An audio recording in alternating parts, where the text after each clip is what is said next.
Caddy Boo Familia, and welcome back to your girl channel, Maya Speaks. And I am so excited. I have the beautiful cat with me, Traveling Sister. And you really don't know, girl. Y'all don't know. Listen. Okay, so when we're in America and we're looking at these YouTubers that, you know, say we can come over here, what I did not share with her, and she'll know today. Okay. You were the one that inspired me. You were my YouTuber. Yes. Oh, I'm honored. Oh my gosh. I look at you all the time in Arusha. See, I started with you from Arusha. I'm like, oh, like everything's so beautiful. I'm like, I like her. Like, I hope that, you know, we always look through the YouTube. I definitely would love to meet her one day. And nevertheless, today is my day. It's been granted. So, to my people, Traveling Sister, please introduce yourself to the family and tell them a little bit about yourself. Y'all? What's up? Peace and light. I'm Traveling Sister. I have been living here in Tanzania, going on 6 years. Wow. This December will be 6 years. I can't believe it, you know. It's a long time. Yo, it is. It's really a long time. Like, but it flew by. Like I feel like I just got here. You know what I'm saying? Really? Yeah, it's moments where I'm like, you still feel like a newborn baby? Yes. No, seriously. It's moments that still hit me where I'm like, wow, I'm actually here. You know what I'm saying? And it's going to be moments like that throughout your journey here. Just like even people who I've known who've been here 10 plus years. Wow. They still have those moments. But yeah, you guys, I'm here. You're such a rare gem because our history, well, when I say our, I'm not covering the blanket, but a lot of us that are here now of the diaspora, you know, we came because of the COVID, Magufuli and everything, but you've been here since 6 years. So what inspired you to come to Tanzania? And thank God you came. I know, man. Wow. Like, so long story short, I was just where do I even start? Because it really goes way back. Where you from? You're from the States, right? Yeah, I'm from the States. Okay, so I was born in San Diego, grew up in Newport News, Virginia. Shout out to the 757. Yes, East Coast. Shout out to my friend liaison, Shoshana, that's up there. Okay, go ahead. Yes, okay. So I was in the Navy for 6 years. I got in the Navy. Navy brat. Okay. Yes, I'm a sailor, you know. So I was in it for 6 years. I got out. I went to school for film. I went to school for graphic design. Wow. And I went to school for marine engineering after that because I was an engineer in the military. So yeah, it kind of just, you know, something to fall back on. But anyways, I got a job working, I'm not gonna even name the company. I'm about to name the company for what? But for what? Yes, like Kwanini, like why? But anyways, I didn't really, the job didn't fulfill me, you know, and so I quit my job. And that takes courage. Yeah. Wow. You've always been a pioneer, so that's that's a fact. Yeah. I've always been a person who just kind of acts on her own accord, you know. But like, so I kind of, before I quit my job though, I started searching around like where I wanted to leave, because at the time I was in San Diego and I wanted to leave. I wanted out of California. I had been all the way from San Diego all the way up to the Bay, you know, and just everywhere in between. And I wanted to leave, so I started looking at other places around America. I had very, very seriously considered New York and all these places, Big Arizona, Apple. Like you all these that places. Action, girl. Oh, wait a minute. Okay. You go from New York. How you go from New York to Arizona? Like, listen, everywhere in between. I was, you know, like ultimately. Listen, though, that should tell you something, because I was looking for something. Yeah, I was looking for something. Yeah. You know what I'm saying? It was something in me that wasn't fulfilled. And I was like, hold on, there's a big world out there. So let me look at the Caribbean. Let me look at this. And then I was like, hold on. Like, you know what I'm saying? Because I started doing all this research of all these foreign countries that I was looking at and how they receive Black people, not only African Americans, but Black people worldwide, African people worldwide. How are they receiving these certain countries? And some of them some of the reviews and some of the stories that I read and things were just appalling of how they treated us in other countries. I was like, well, I'm not going to get treated that way in Africa, because we all Black, okay? For one, you know, and that it was a requirement of mine that I moved to a country that was predominantly African or African diasporan. Wow. And so I started searching the continent. I was like, what better place on this earth than the continent? And then at that time, I was diving deeper into...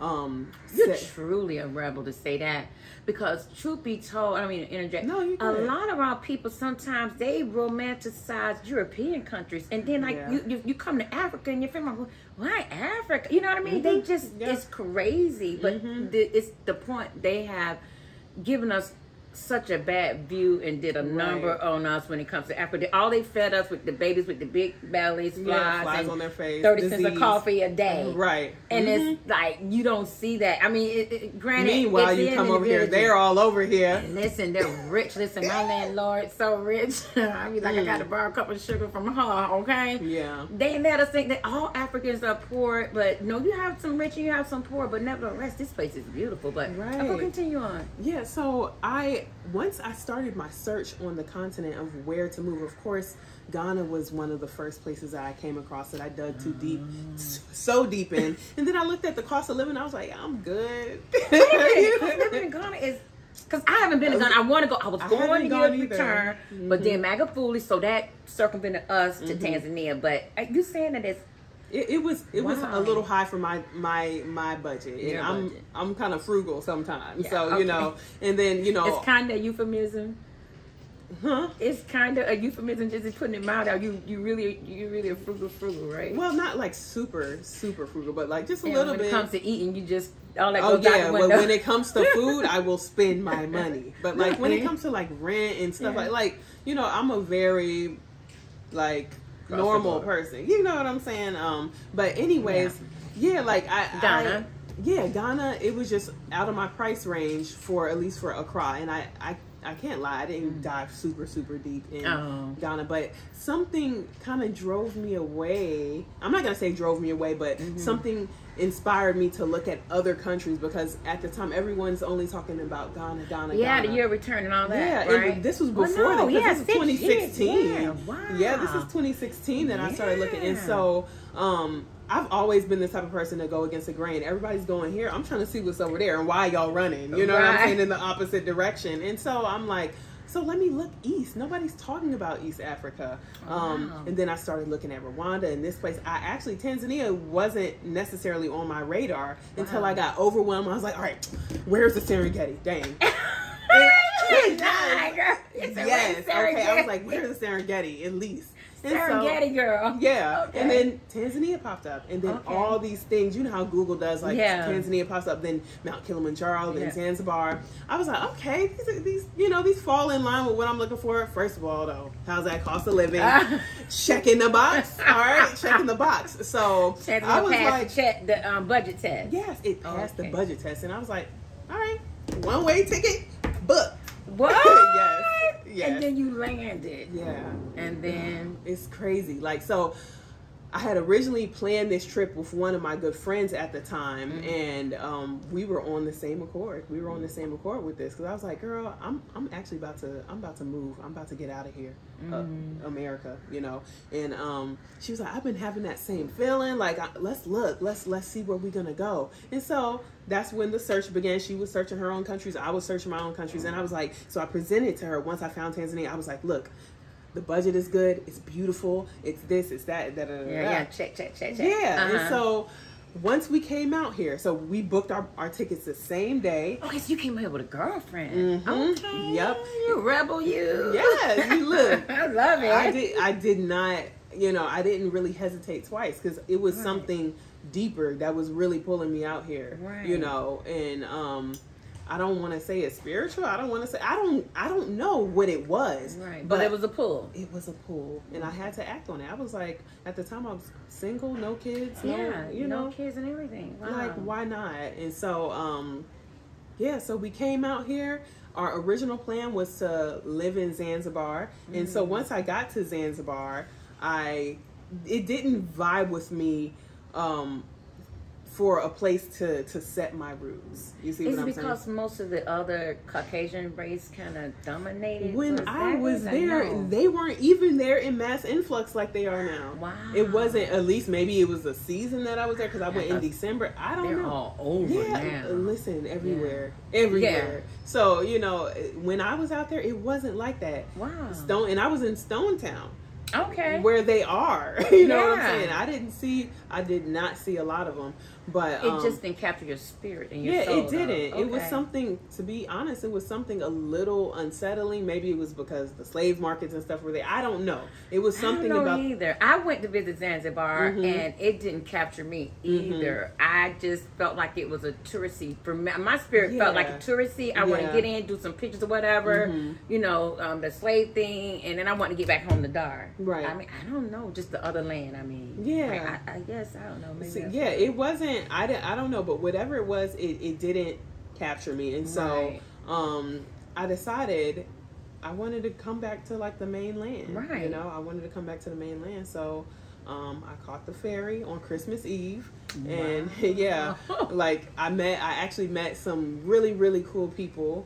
From South Africa. They were like, you know, just one of them took a bus trip all the way from South Africa up to Tanzania. Okay. And was just exploring, backpacking Africa, you know. Wow. And so I just spent the Christmas with them, and you know, it was good. So I ended up staying in a hotel somewhere in this area called Kijitonyama, and I was like, okay, it's about time where I need to like start looking for a house, because it was like 2 weeks. And, you know, 2 weeks in a hotel, even if it's a cost-effective hotel, it still gets expensive. And so, those T-shillings add up.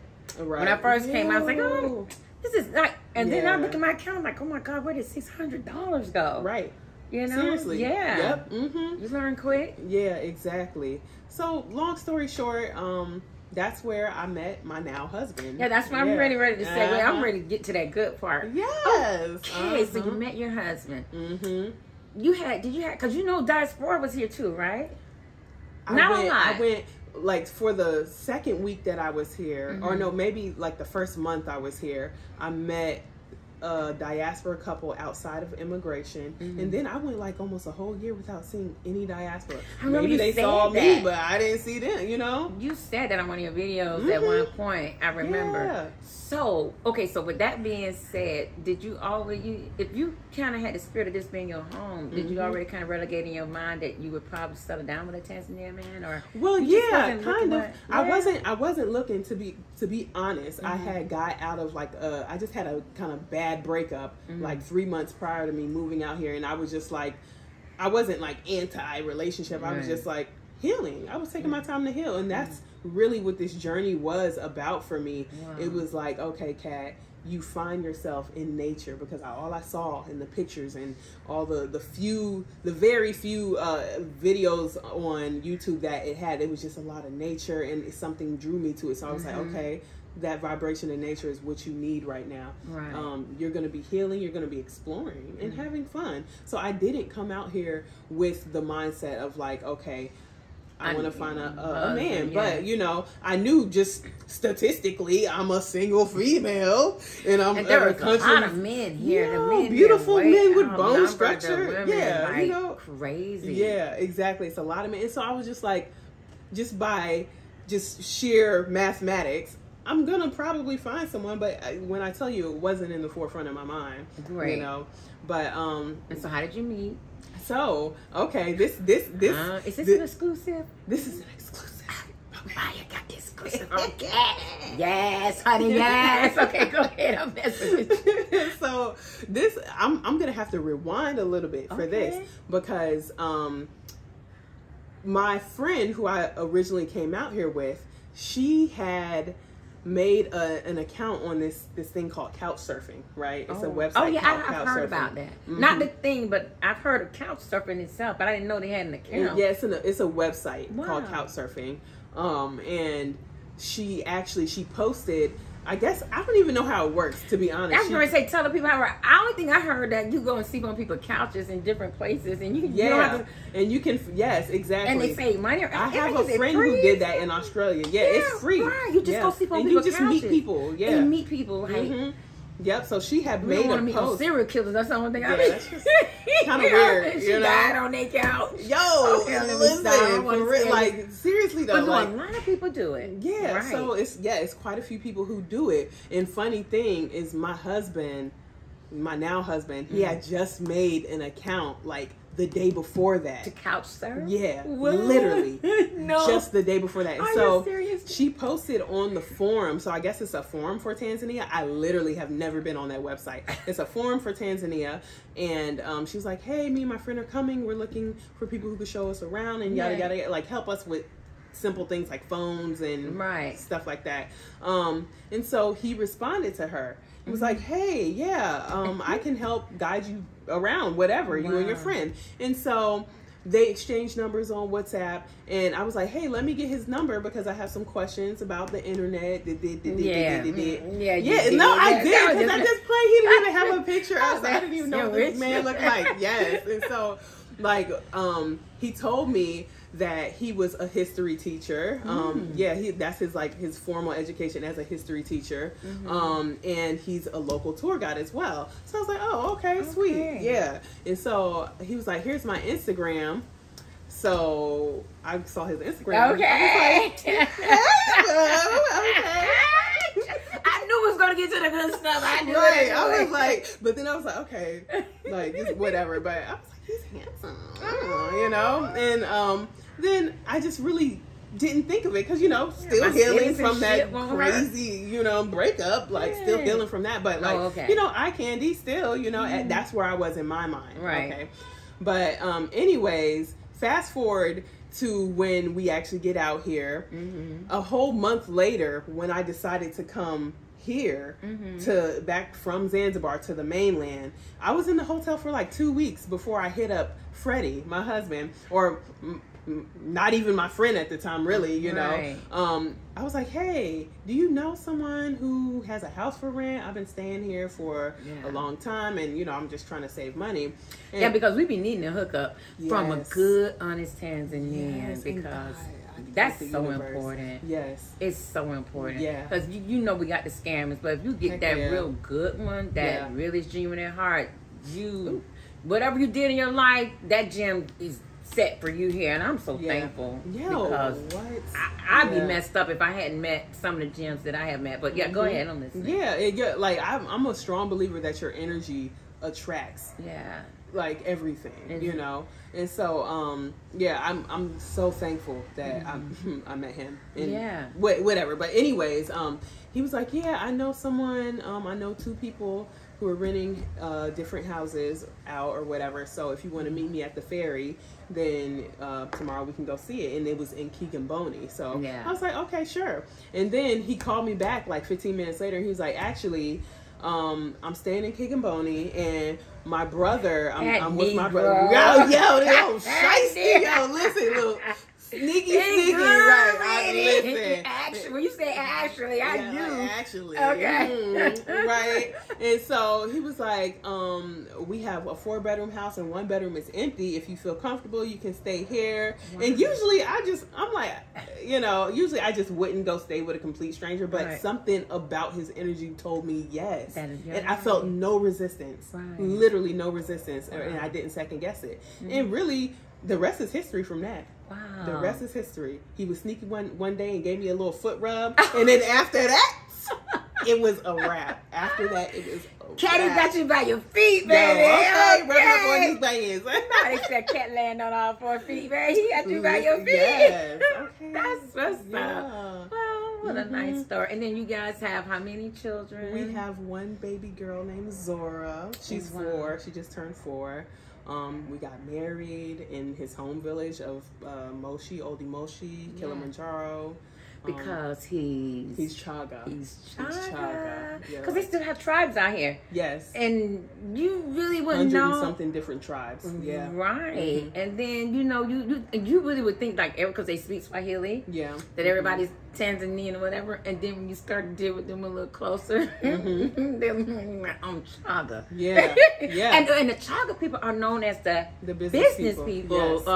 Yes. They're serious and he's about Chaga, it. yeah, and he's very serious about his business. He's a businessman. We have a timber company where we go harvest in the forest, lumberjack style, cutting down, trees. Right. And for all of you guys who are like, no, deforestation, we're like required to replant the trees by law, or you get fined. So it's, anyways. Yeah, but, that's beautiful. That's beautiful. Yeah, but we have our own timber company, and we make furniture as well, and we do wholesale supply of lumber, like hardwood only, though. We only deal with hardwood. So that, and, we have the sea moss business and things like that. So, yeah. Pretty busy. Yeah. And speaking of the lumber and the furniture making, I was happen to be at you were making furniture at my friend Reggae Flavors house. Mm-hmm. And all her fans love her so much. So freaking much. They came on my channel. Remember, they thought you were missing. Yeah, look, I take my hiatuses. Right, she took a hiatus, and they were on my channel. Like, they could care less about what you talk about. I want to know, have you seen Traveling Sister? Aww. So we go over to my friend. She was making a Gratitude, bed for my friend Monique, and beautiful bed, and they say you do excellent work. Thank you. And I was talking to Monique. I said, Monique, these people are asking me about, this girl that's missing, but I hadn't mentioned your name, and Monique didn't know what I was talking about. And so we just put it to the side, and I'm at her, I'm eating, and then you come downstairs. I'm like, you told me that's her. I said, girl, listen, we found her. And that's when I did the video. Yes, I remember that. I was thinking about that the other day. Really? Yeah, I was. They love you so much because you have such a personable spirit. And thank you. And you're me. Yeah. Your channel has helped many of us transition over and felt better in the spirit because it's so authentic. You know what I mean? You don't just tell the sugar-coated side. Right. You come and tell the other side too, We don't have time for that, yeah.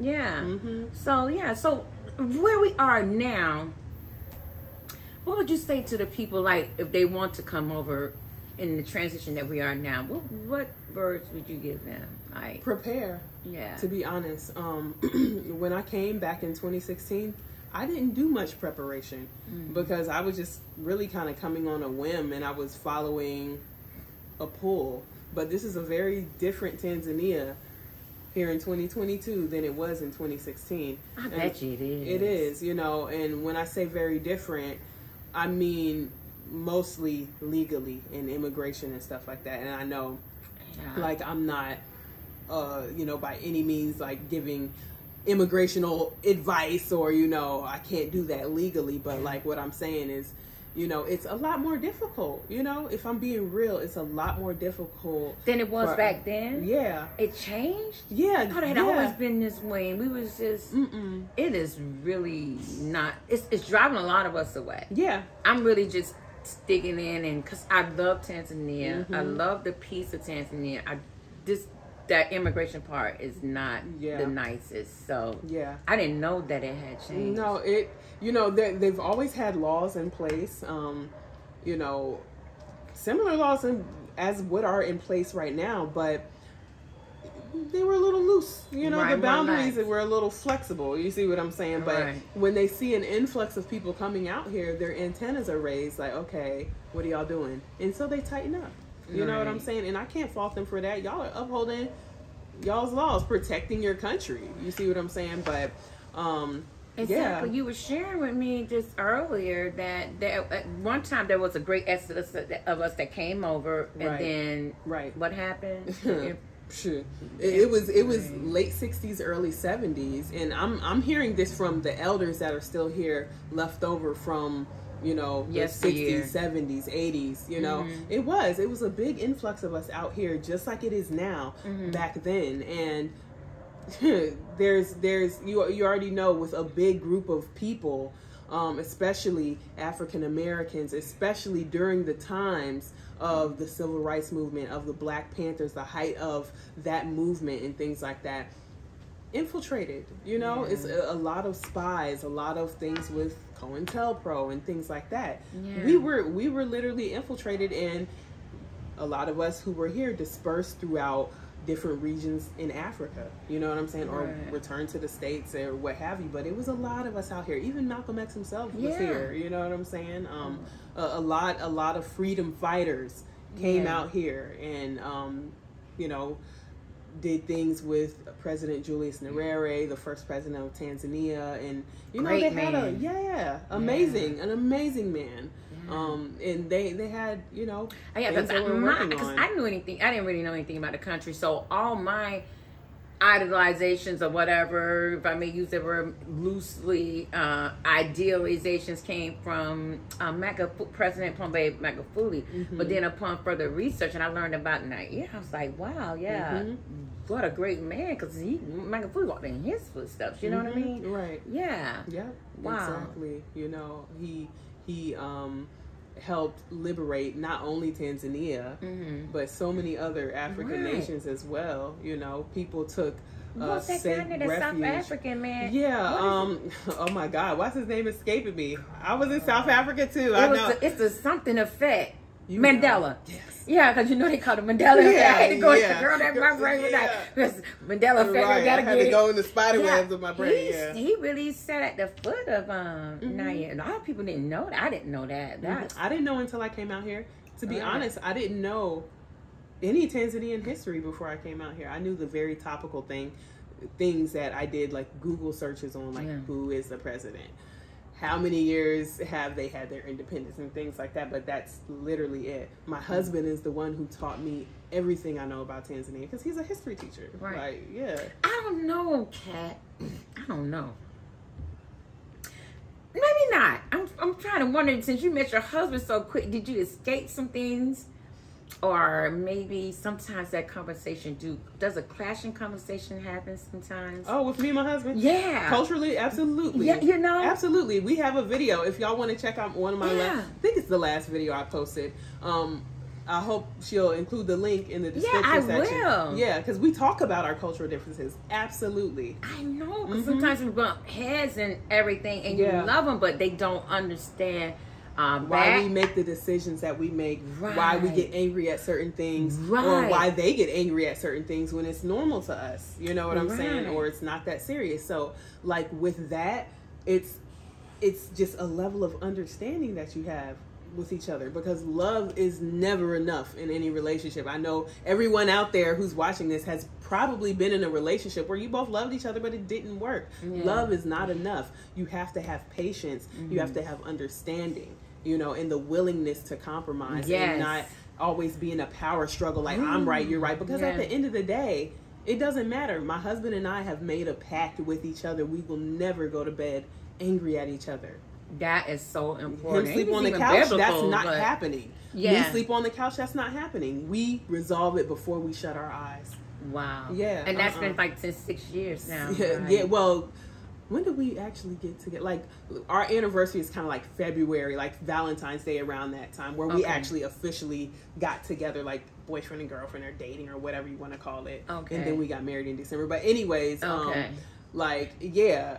So what, 5 years now? 5.5 years and some change. But yeah, from day one. Yeah. And I feel like the thing that I did right out of all of the, not even that it's an astronomical number of relationships that I've had, but like even my past relationships, like the thing that I actually did right with this one is we sat down and was like, yo, what are your goals? Like, where do you see this going? You know what I'm saying? And you're from a different culture. I'm from a different culture. What are your expectations of me? Exactly, because they're totally different. Yeah. And even the women are totally different. So now we're coming from a different background, especially as Black American women. Yes. So, you know, our standards is totally like, we're not, you know, we'll do that real quick, you know. So, I'm sure that had to take some balancing in. Yes, it did. And even still. We still get a little hot-headed. Yeah. I know.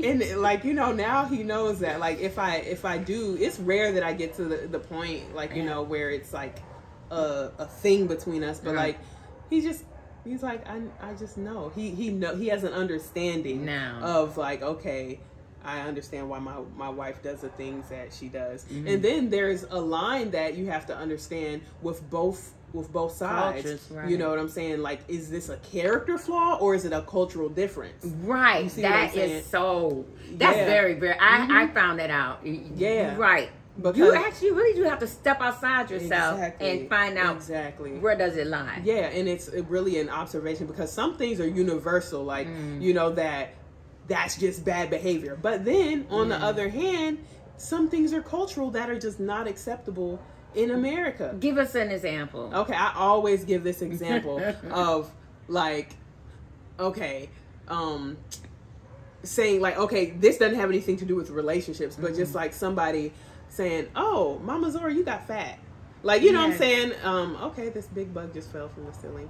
Oh my God! Did it fall? It didn't fall on me, though. No, it didn't. It's right there. Okay, So, well, I'm sorry, I don't mean go. to. Yeah, it's listen. This is life. Yeah. Yeah, exactly. Okay. But like, oh, you got fat. Like, you wouldn't say that to someone in America because like people are, you know, what I'm that saying, happened to sensitive me. about that. Yeah. And I was so upset for like 2 weeks. Yeah, but out here, like people are like, yo, if you got fat, you got fat. Like, and it's But not a then I found out negative they thing. like fat. Like, I found some people like fat. I'm serious. Like, Mhm. that's crazy. I'm like, You know, so it's really little things like that. Or, you know, I found that actually when me and Freddie first started dating, I can't remember where we were, but I was pouring him a drink and he was like, enough.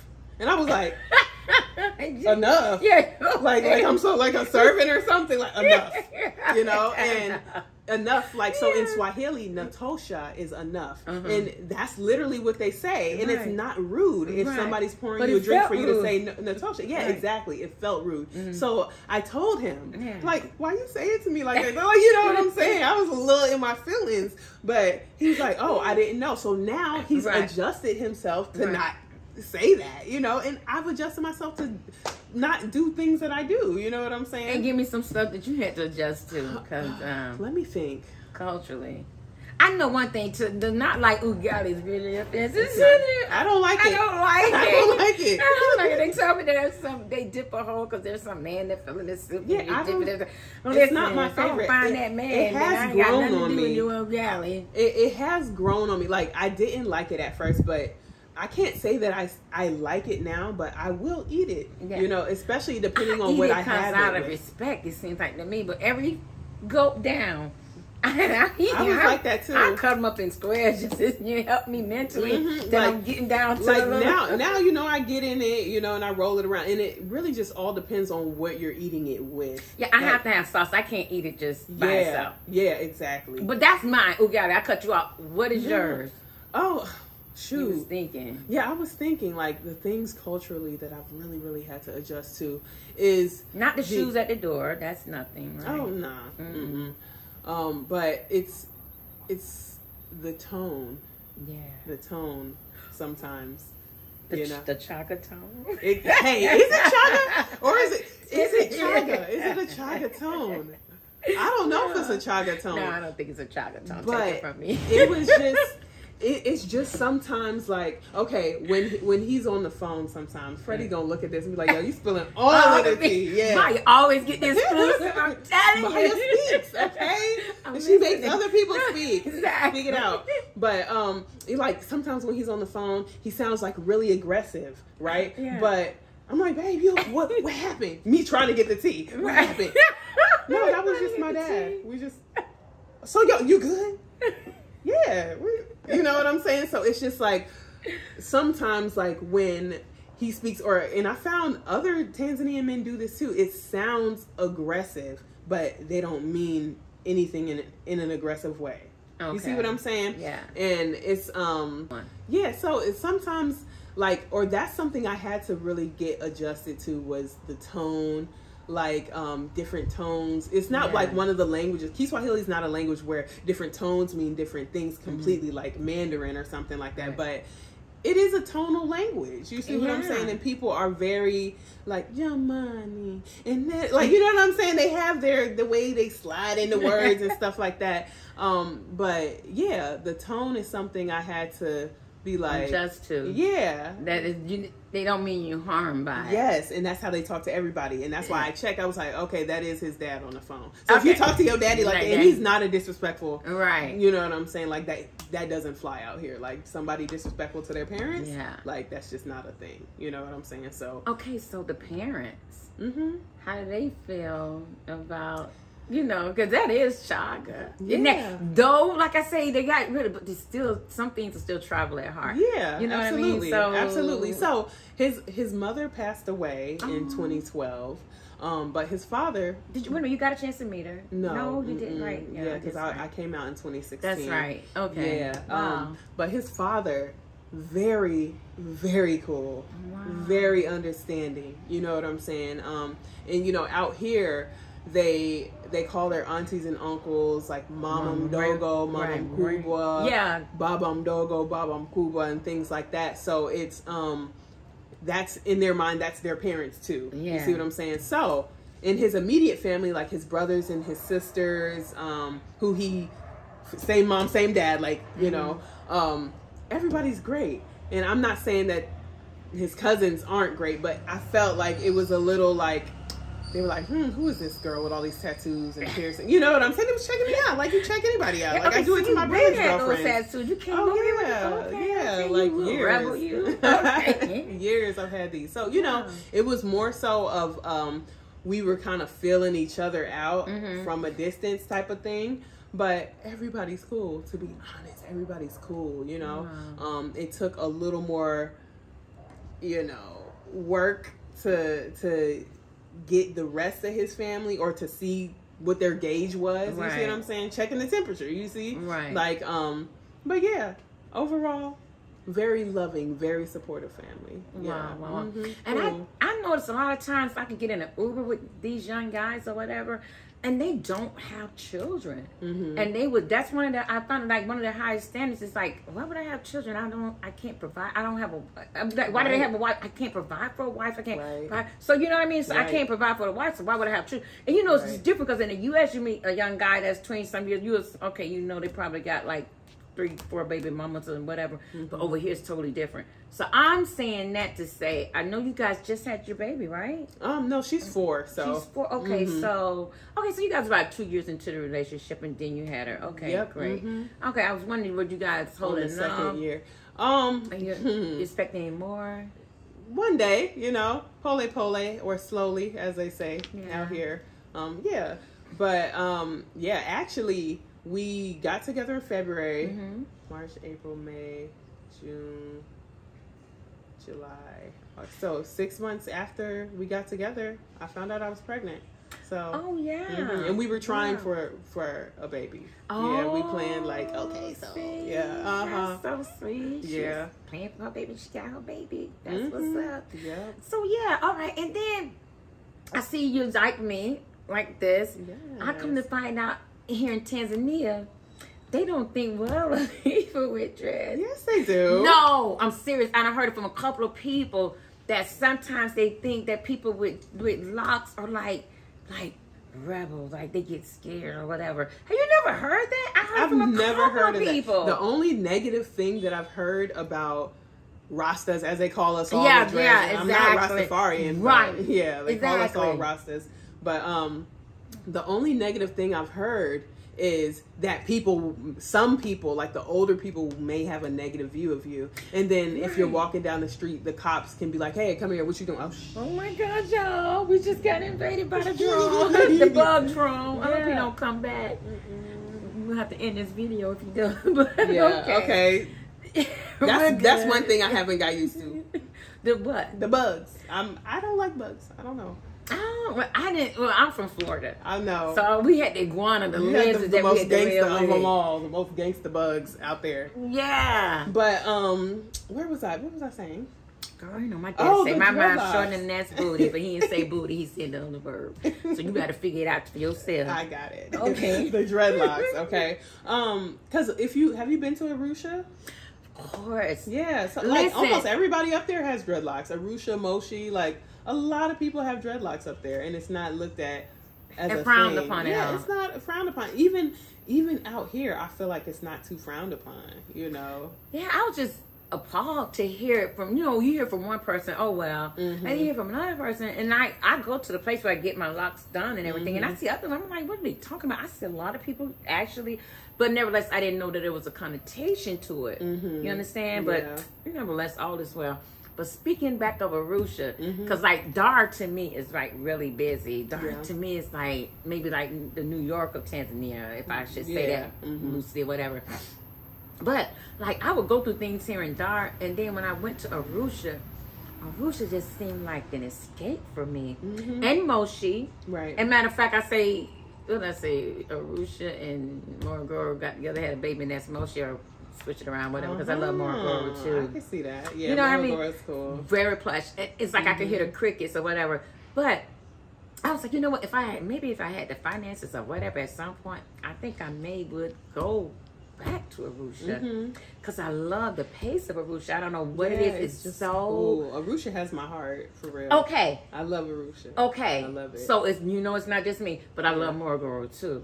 Because when I first came here, I landed in Dar, and I went back to Morogoro. But nevertheless, you was coming to Arusha, so that's where I found the house. Like, it wasn't in Keegan Boney where he tried to take me to the ferry and all this stuff. I found a place in Arusha, or we found a place in Arusha, and then by then we were in love and we moved in together and yada yada yada. Play the violin. Okay. Like, so that's where our life started. And then why did you come back to Dar? Because business, I know. I saw the video, but so we came back to Dar es Salaam to get the timber business popping. And you guys were going to do something else. I remember something. We were dealing with cows and gemstones as well. We were like kind of dabbling in gemstones, but we had a couple cows and did the milk thing, but it was something really, and COVID hit though. Remember, I watched your video. Oh yeah, see. Girl, how could I forget? I'm listening. We had opened a full-blown tourist company. We had a safari vehicle and everything. And then COVID came and just basically shut it down. Yeah. So you guys thinking about maybe Yeah, eventually in the future, we do have some plans kind of like in place. You see what I'm saying? We do have plans in place for that. But it's not like any immediate time, it's going to be a couple years probably, but excuse me, but we came back down here and started the timber business. Just a little backstory: my father-in-law and my mother-in-law, they were in the timber business for like 30 years, and Freddie and his brothers and sisters grew up in the timber business.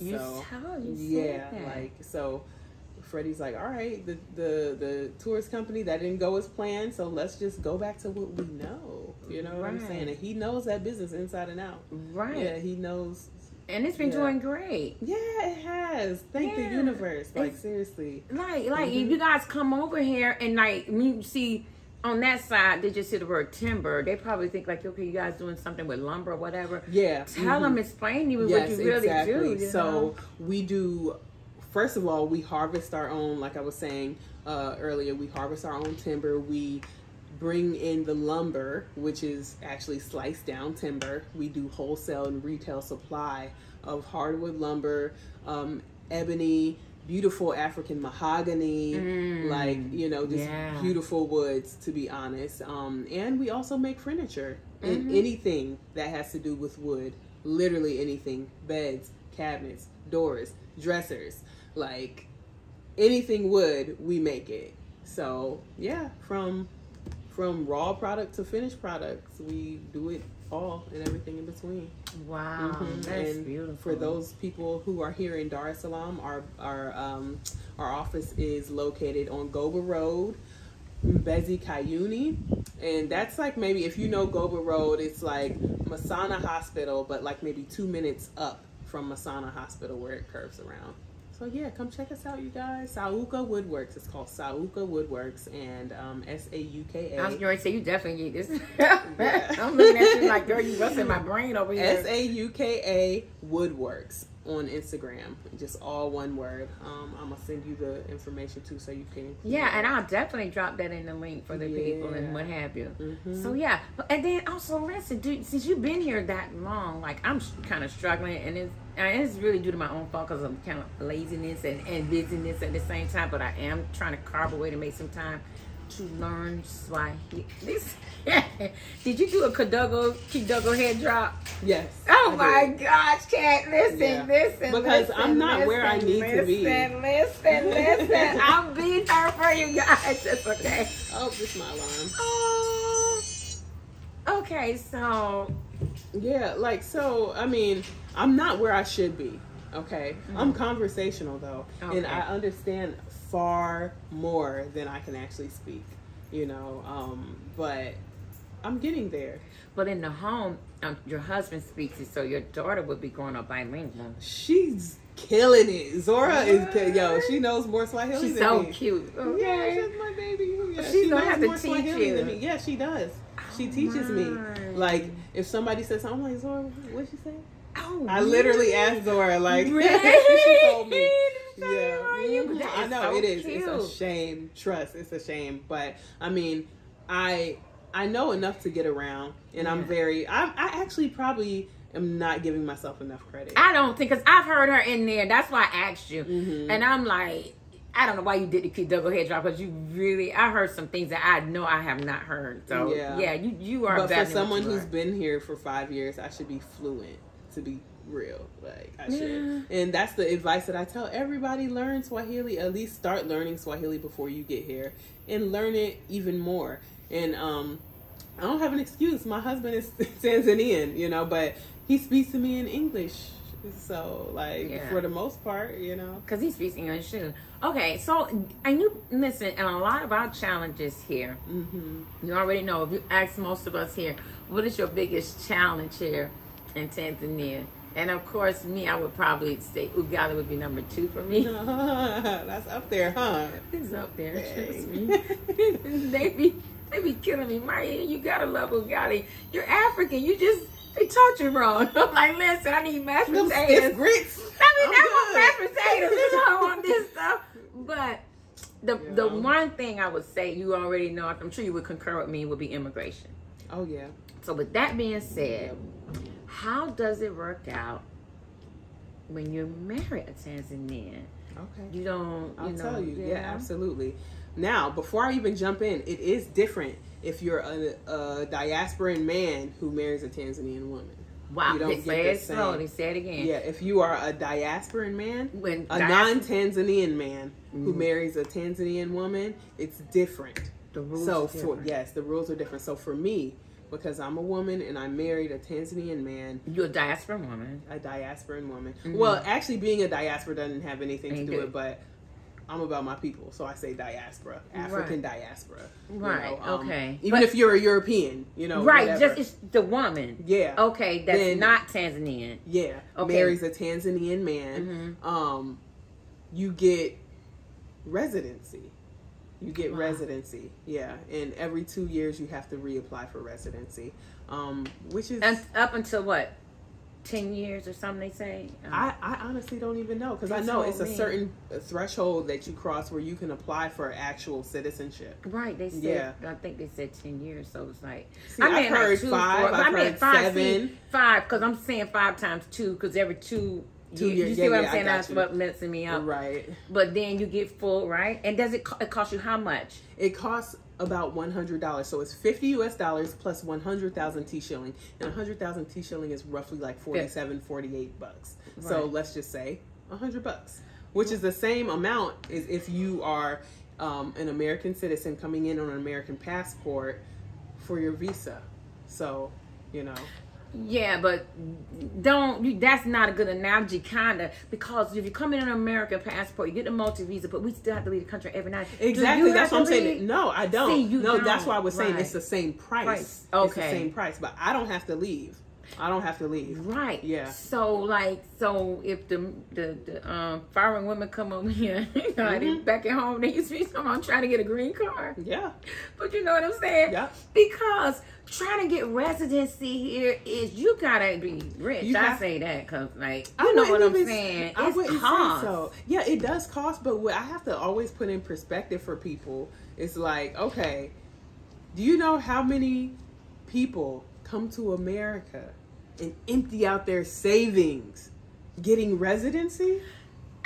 Yeah, So many right. people. You know what I'm saying? And I feel like us coming over here, I mean, it is a struggle, but it's always our biggest complaint that it costs so much. But in relativity to what it costs for all these other nations, like outside of Africa, it's peanuts. Really. That's true. I just find that a lot of our people come over here and they really aren't prepared for this. I'm being honest. And then do you see what I'm saying? And you got one price is a government price, but that's not the end price. And then you got the lawyer fee, you got this and this and this and this. I told her, I said, you saying lawyer fee? That's being just putting it nice. It's a.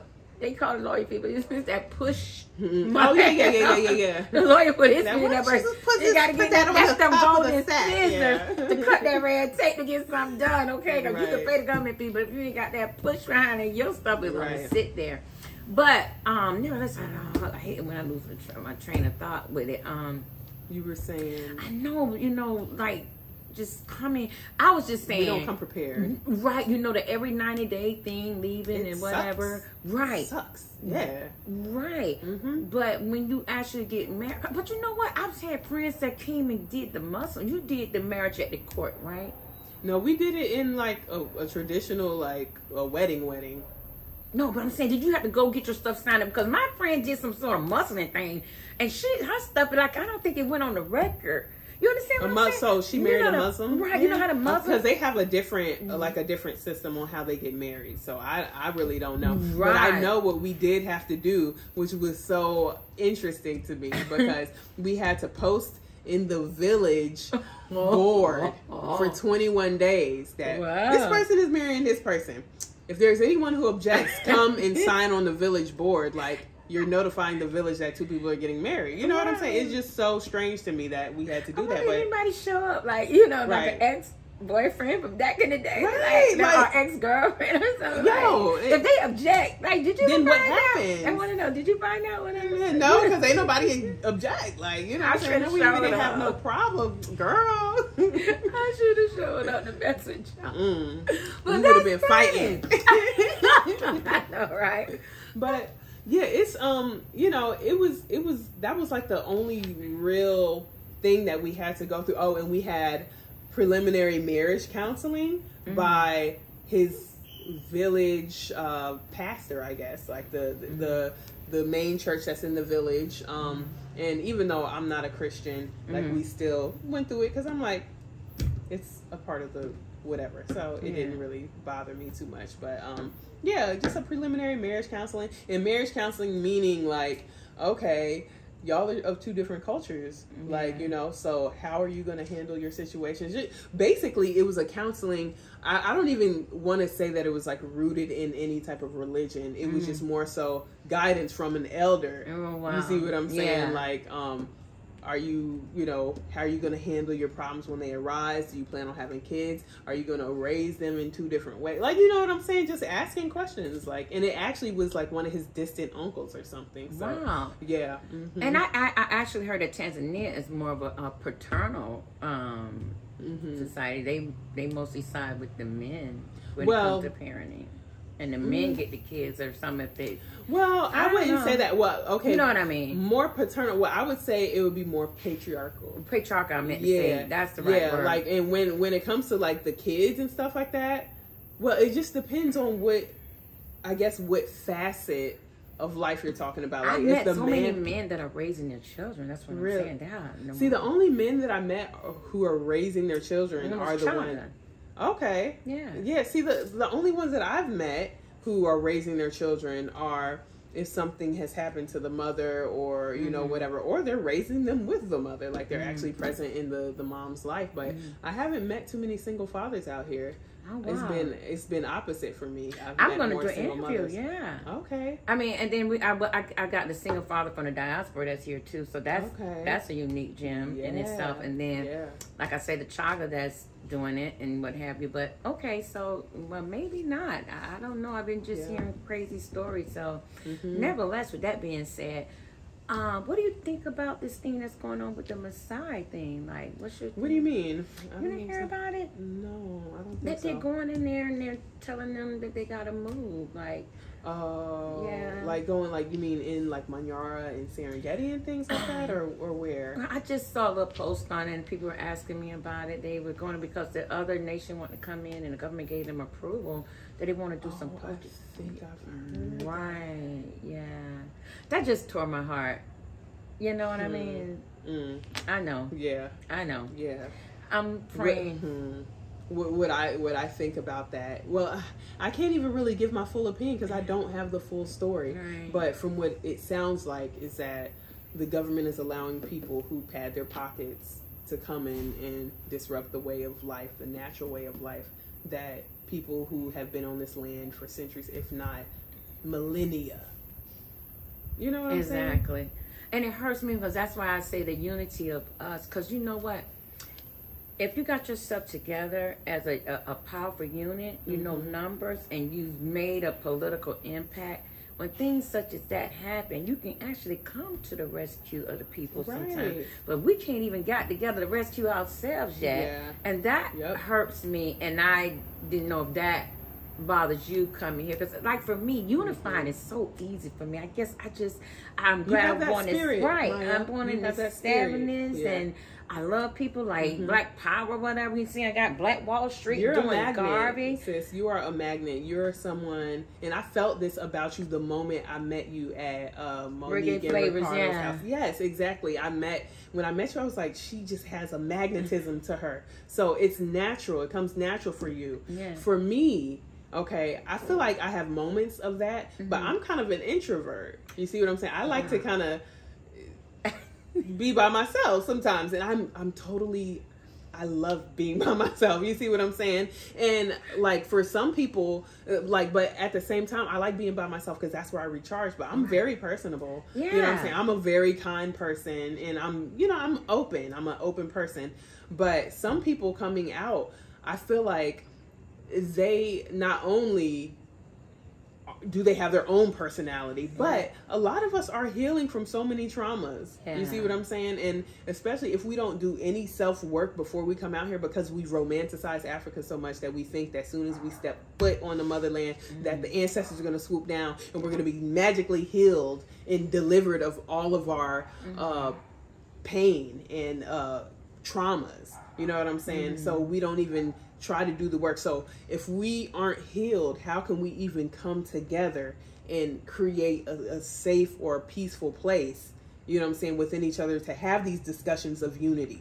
We're not even unified. We're fractured within. You see what I'm saying? So yeah, disheartening. I'm like, I don't know what to do. Like, I know it's not all on me, but I'm hoping at some point, because time is not really on our side, because we got these people are making big deals. Mama Samia went over there to that's $billions. And what I'm saying this to say this: get healed, and get healed quick, because these other nations are not playing. When they take these dollars to do what need to be done, they are doing it. And I mean, I went in stores that I think that is African or whatever, that no, the Indians had their foot here. Zanzibar is already managed by the Caucasians, and now we are here. That's what I'm saying. Like, we need to finally say, and that's why I say Black Wall Street. Like, over there, our ancestors did it. They kept the dollar circulating, and they like, what is our excuse here? We can't say they're bombing us. We don't even have chemtrails. Hey, we don't even have to worry about the GMO, because, you know, we have to go grocery shopping over here every 2 days. Trust me. Okay. It's real food. Because it's real food. So,